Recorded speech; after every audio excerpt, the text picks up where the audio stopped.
Hi,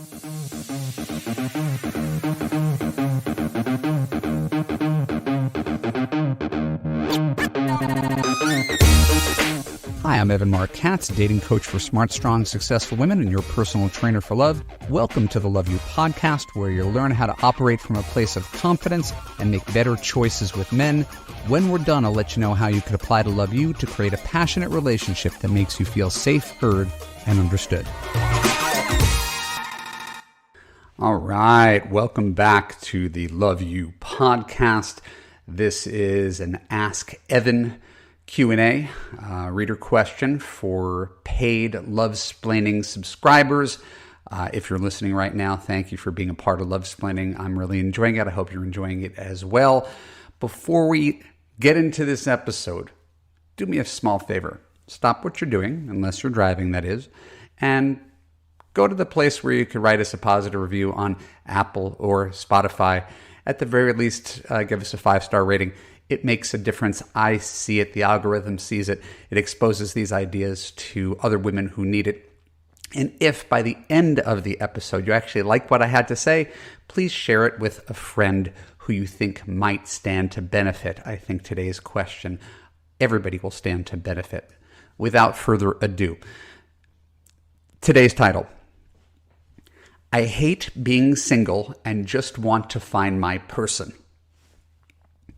Dear Evan, I've been listening to your Love You podcast religiously for the past 5 months, every day to and from work. I'm a huge fan. I've found your content extremely helpful. I know you typically cater to women in their mid-30s and up, and have mentioned before that you do not get many women in their 20s seeking your help. Well, I am 26 years old. I've been single for almost 1.5 years after a 3-year serious relationship that was extremely toxic.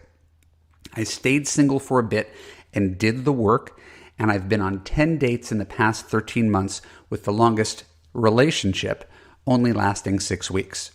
I hate being single and cannot stand when people say dating is supposed to be fun. I find it absolutely insufferable. I just want to find my person. I had such low standards in my last relationship, so I feel I might be overcorrecting and my standards may be too high now. I refuse to date anyone under the age of 30. My range on the apps is 30 to 36. Not only because I typically lean toward older men, but I have it stuck in my head that they are more mature or marriage and kid-minded and financially stable. Not a bad idea, as an aside. I consider myself very conventionally attractive according to societal standards.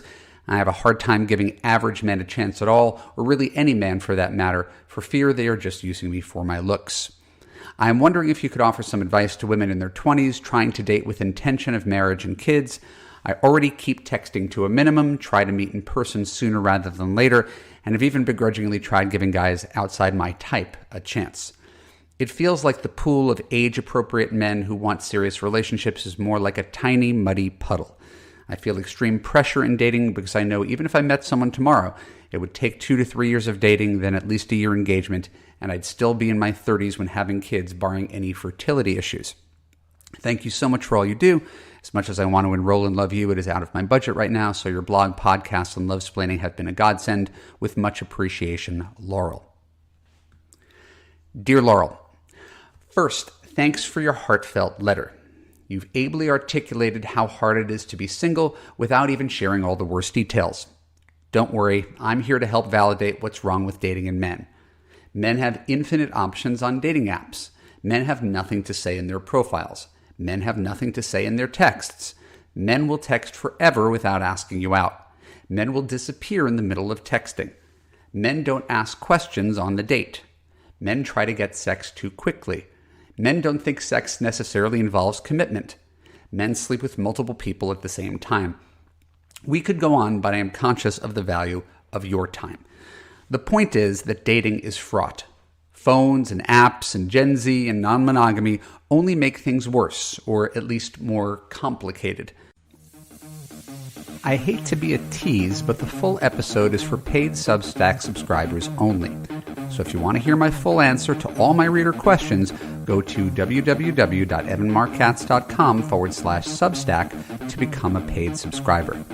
In addition to that, paid subscribers receive the ability to ask me questions and get coaching on my podcast, an advice column in which I answer your questions, a podcast in which I offer you live dating coaching, the ability to comment on all posts and join the dialogue in the Lovesplaining community, and exclusive content that is unavailable to the general public.